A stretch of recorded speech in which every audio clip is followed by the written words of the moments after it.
As a member of the rhythm section, the guitarist has to make sure that he or she plays parts that mesh nicely with what the other players in the section are playing. This is particularly true of the relationship between the guitarist and the piano player, the other chordal instrument in the rhythm section. My preference is that if there is a rhythm part, a consistent rhythmic strum to be played, that's what the guitarist should do. We're going to look at a couple of examples of this, and the first is the most basic, and that is traditional swing rhythm guitar playing, the type of thing that you'd hear Freddie Green play with the Count Basie Band. Basically, this involves in playing simple quarter note chords with either the 4-note chords or the 3-note chords, which I even prefer. Sounds something like this. A 1, 2, 3, 4.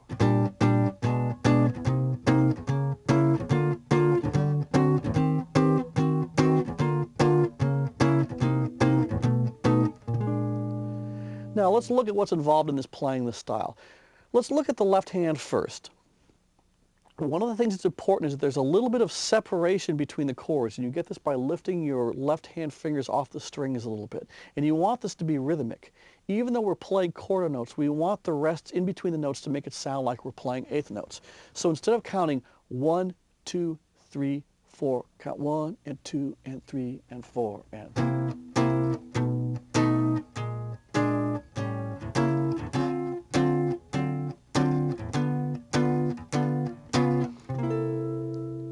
Now for the right hand, we basically consider this to be a downstroke style. Every once in a while an upstroke may creep in there, but don't get into a back and forth kind of thing. Keep the stroke really dry. You're not hitting the strings hard so much as you're hitting them fast. Keep the wrist loose and simply allow the weight of the arm to strike the strings decisively.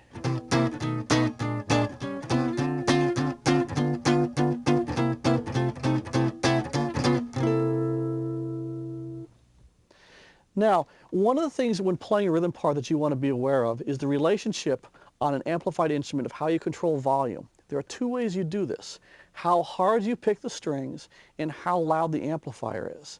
Now, in the last example, I was keeping my amplifier down very soft and using as much acoustic sound as possible. However, you might try reversing that. For instance, if you turn the guitar up louder but play soft, you get a very different kind of sound.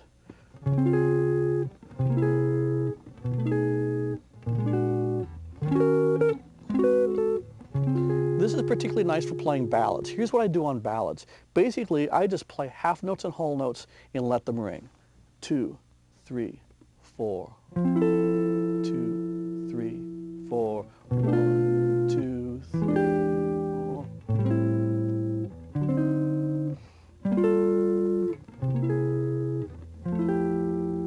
I'm using the meat and potato chords here, which work very nicely, the 4-string chords.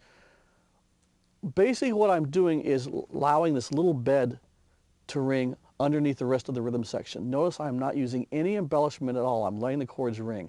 Let the piano player do the embellishment. It's not a terribly exciting part to play or even to listen to out of context, but it really adds a nice little subtle character to the sound of a rhythm section playing on a ballad.